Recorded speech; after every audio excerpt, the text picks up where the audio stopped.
So the answer to this question is not only valid to photographers, but to women in all niche. If you may be a software engineer, you may be having a passion, you may think you want to monetize, or you want to start a new business venture, or somebody who's planning to get back to work. This answer, I think, is valid for everyone. So what I would recommend is that you go grab a cup of coffee or tea and just sit and listen to me talk.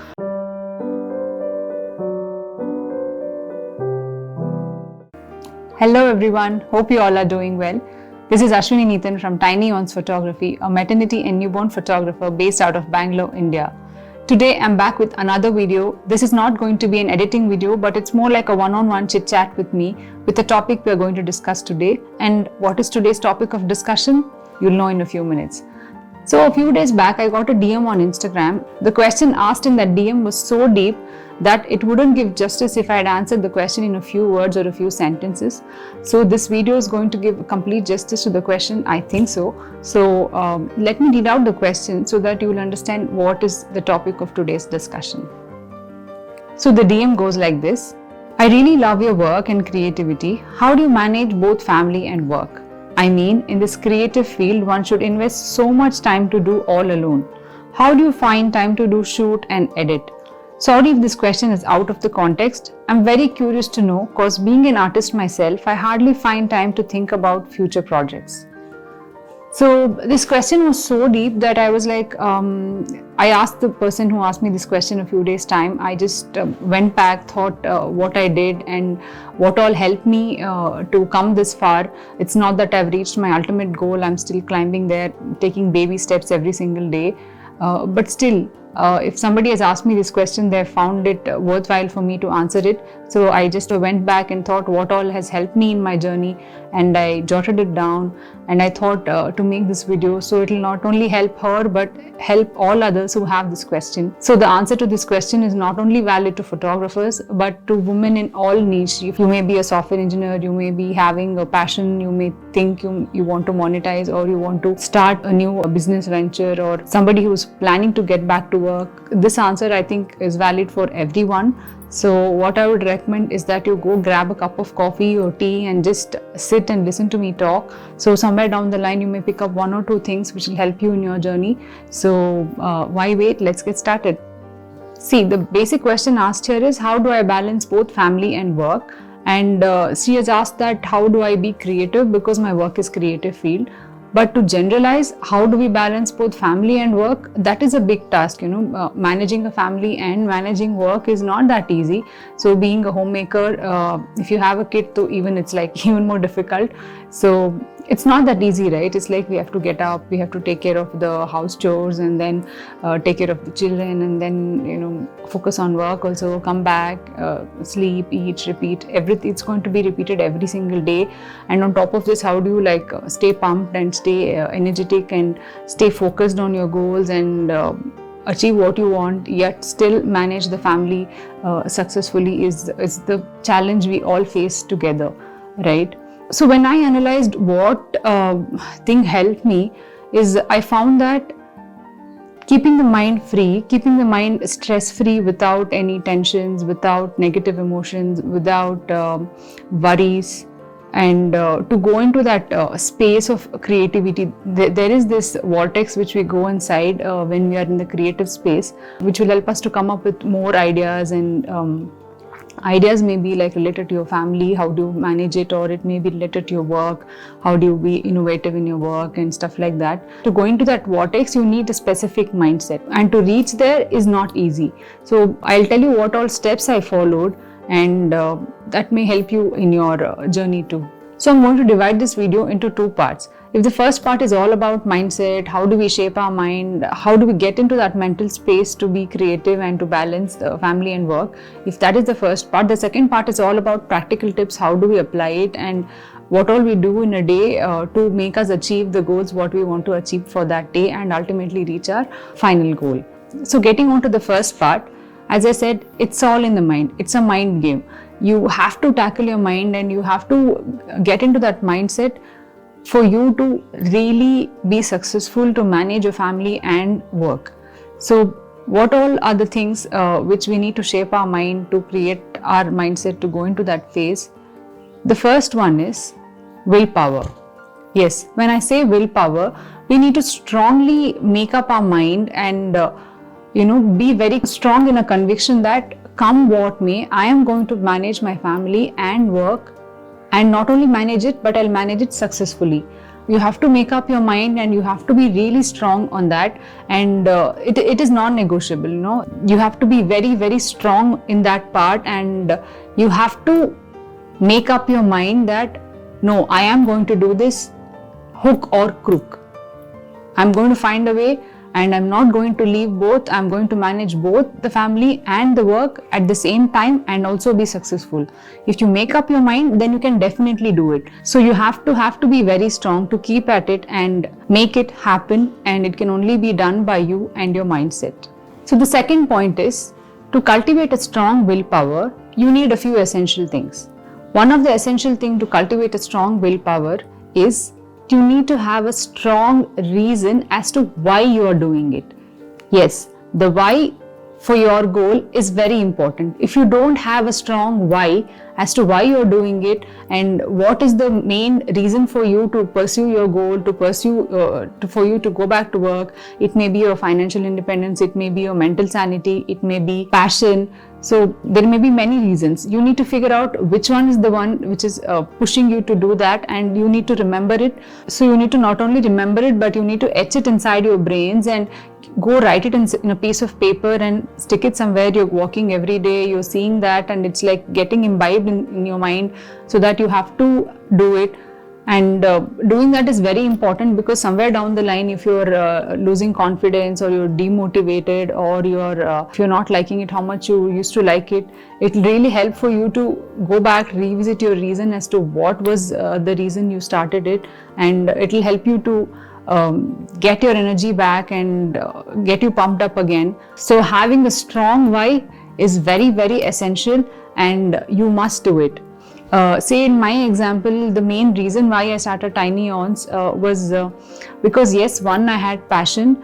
The second reason was mental sanity. For me, I'm a kind of person where if I don't have anything to do, I go bonkers, my mind goes crazy. So it's like I have to be occupied in one or the other thing, and I should like that thing.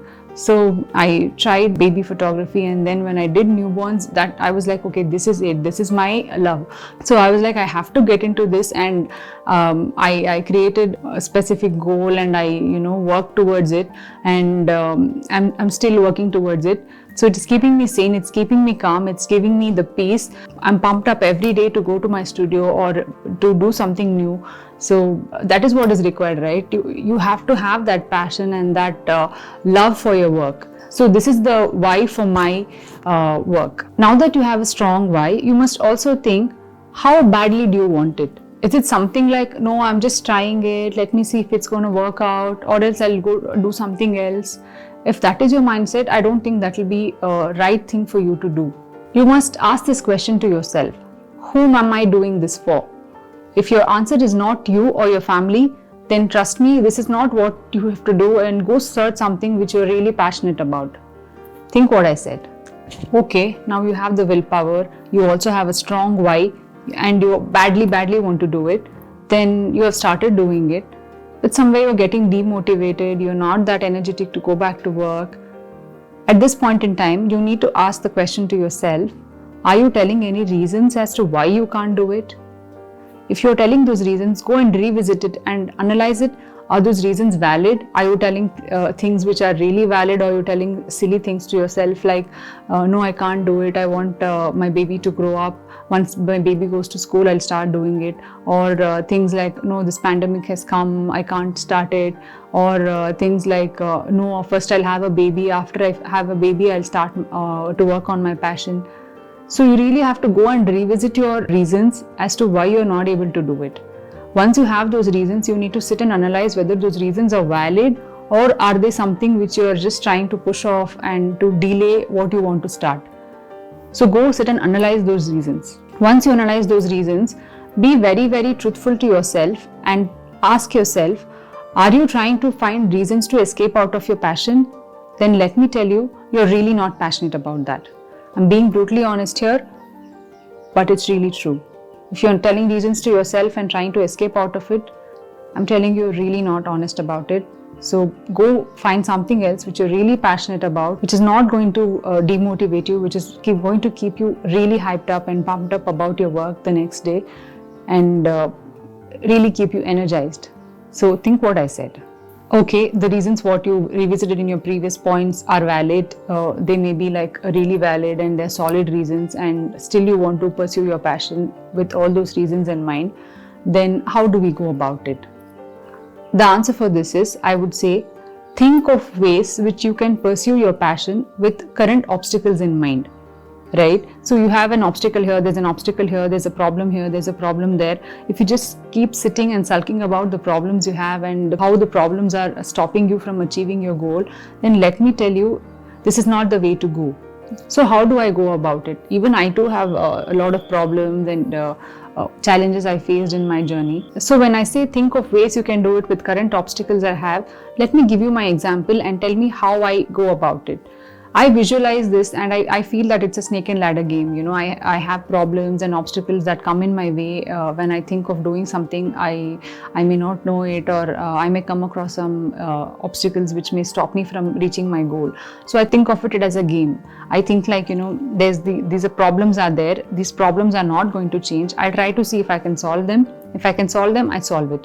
If I can't, then I'll be like, okay, I have this problem, I have this issue, so I have an obstacle here, they have an obstacle here. How can I keep all these problems in place and still maneuver and find a path for myself and reach my goal? So imagine it like you have a big mountain here, you are on this part of this mountain and your goal is in that part of the mountain.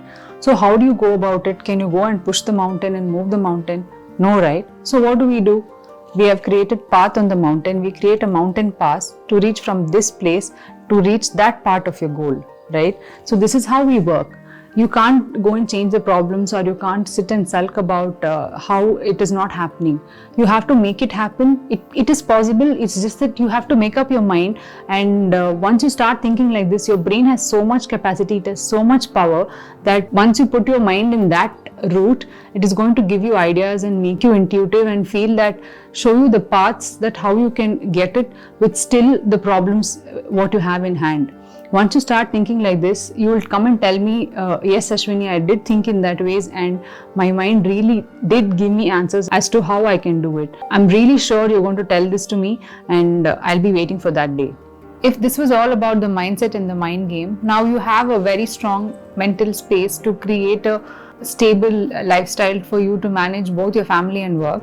Now let us look at the practical ways how we can achieve this, and how it can help you in organizing your day and to make happen what you want to do in a day. To achieve this, first what I want you to do is to make a list of things you want to do in that day. I make 2 separate lists, one for my work, one for my personal space. I write very trivial things like folding the clothes and waking up my son, because waking him up is a big task. So waking him up and setting aside time to play with him, because once I start working, I get so involved in the work that I end up neglecting that. So that's one thing which I'm working on. And related to work, I list down what are the tasks I need to do in a day. It's not that I've reached a phase where I've completely finished 100% of the times all the tasks I've written for a day, but I'm slowly getting there. If it is like I'm finishing at least 50% of what the tasks I've written for the day, I'll be really happy at the end of the day. So you can actually make lists like this. As of now, I'm doing 2 separate lists, and that's really helping me. So you can also try that. And apart from doing the lists, what I want you to do is to prioritize the tasks. So once you write down the list of things you want to do in that day, I want you to rearrange that depending on which is the first important thing you need to do, and you can list it down from most important to the least important thing.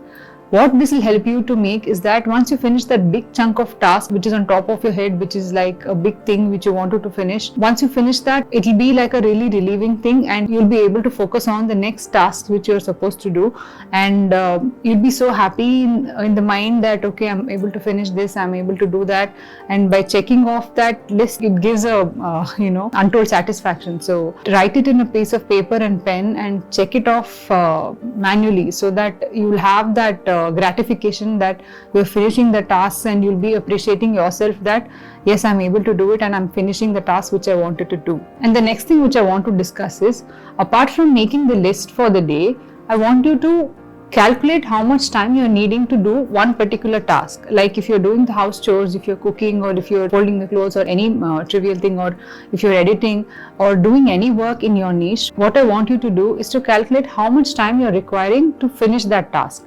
By doing this, you will really be able to map out how much time you require to finish this task, and you will be able to calculate practically if whatever you've written in that list, are you able to finish in a day, so that you'll be able to make practical lists and you'll not be disappointed at the end of the day that you're not able to finish whatever you have written. And apart from this, calculating the time required to do that task also helps you to figure out that are you using the time optimally, or you're whiling away the time, or you're doing the same work in a lengthier process.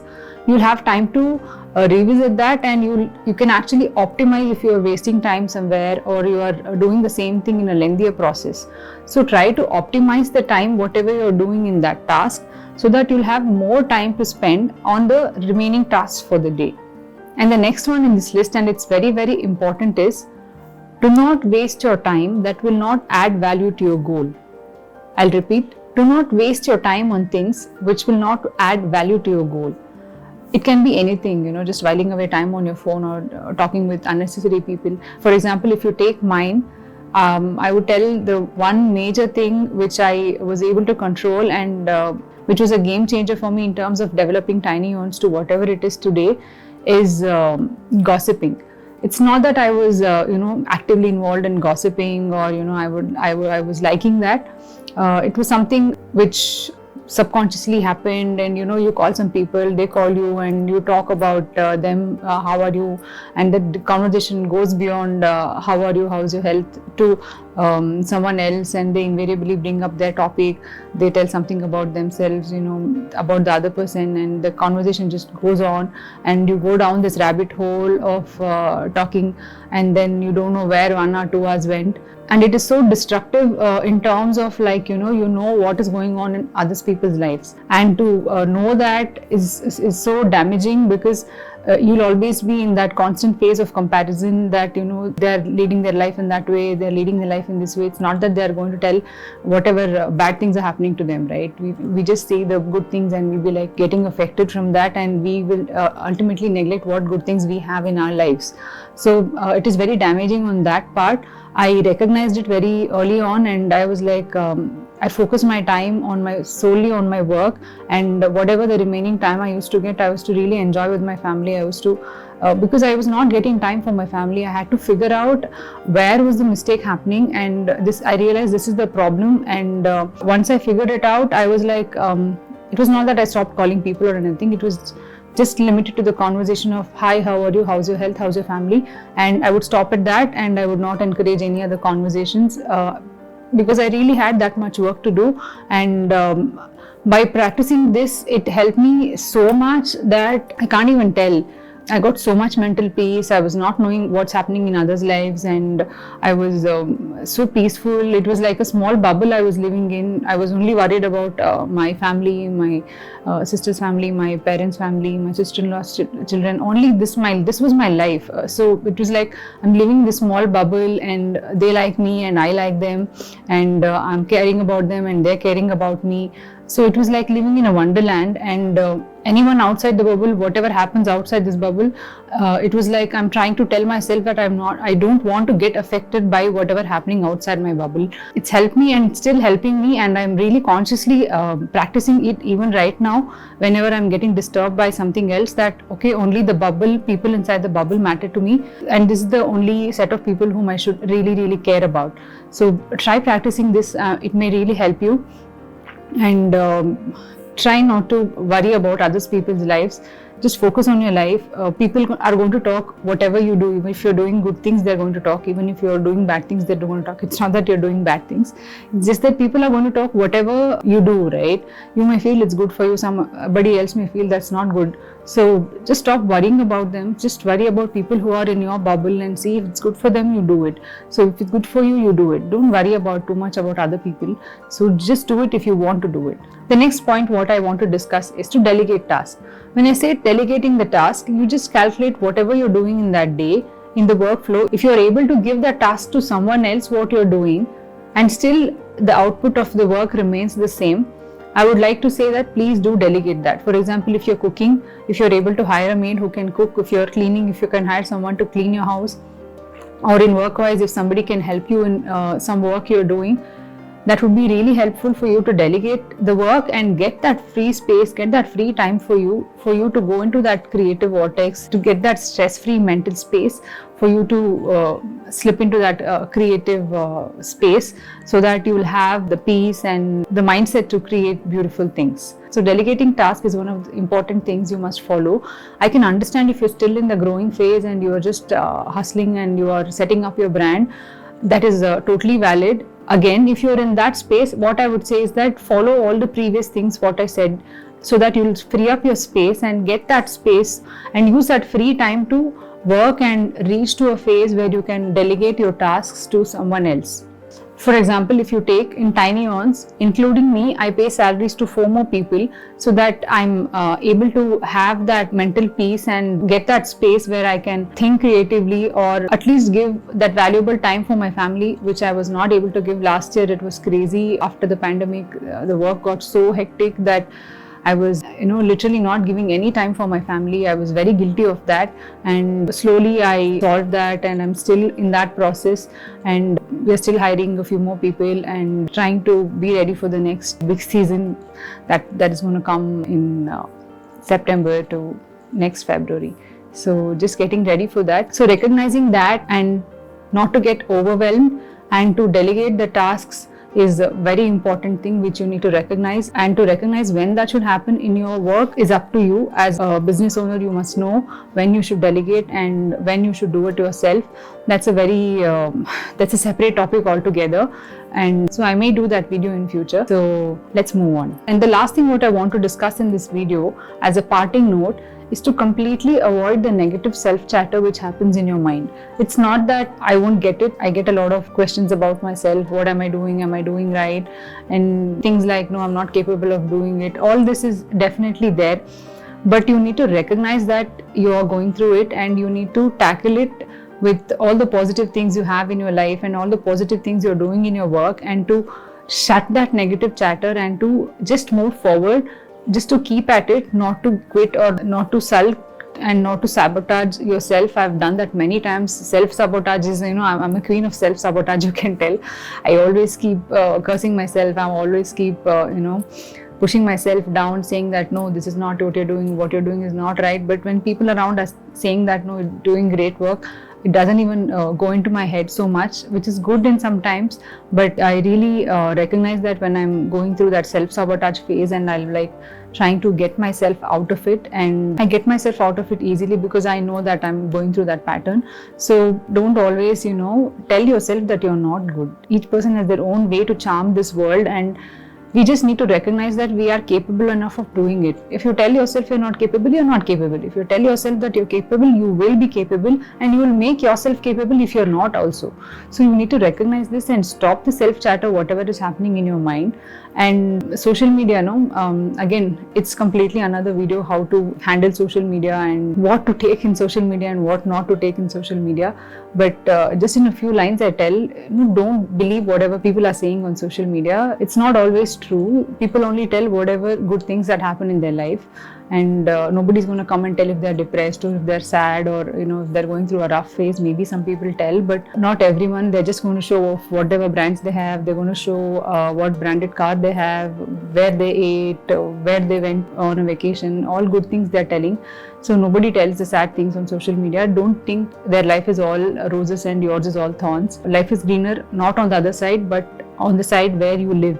So you can make, even if it is not greener, you can make it greener by just sprinkling the water and sprinkling good thoughts. And please focus on your life, just your family, and that is all what is important. And others, yes, it's nice, but don't take that into your head.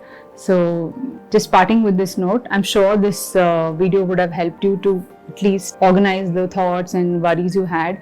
And I'm sure you will pick up 1 or 2 points at least from this talk, and it will help you in your journey of entrepreneurship or your work, and manage both family and work successfully. And this is my story and how I managed it. I'm still learning. As I told earlier, it's not that I've reached the phase like, I'm perfect and I'm, doing all the processes perfectly. I still am falling back, learning every day. So if you have any other thoughts, you can just write in the comment box below so that it will help others also to read, and even I may learn it. So I'm still learning, as I told. So just jot down your thoughts in the comment box below. And yeah, do like, share and subscribe this video if you liked, and subscribe to my channel. Also, please follow me on Instagram. I'll drop my Instagram handle below. I keep sharing a lot of my mind chatters and photography related things on my Instagram also. So do follow me there too. And that's it. See you in the next video. Hope you have enjoyed this. Bye-bye.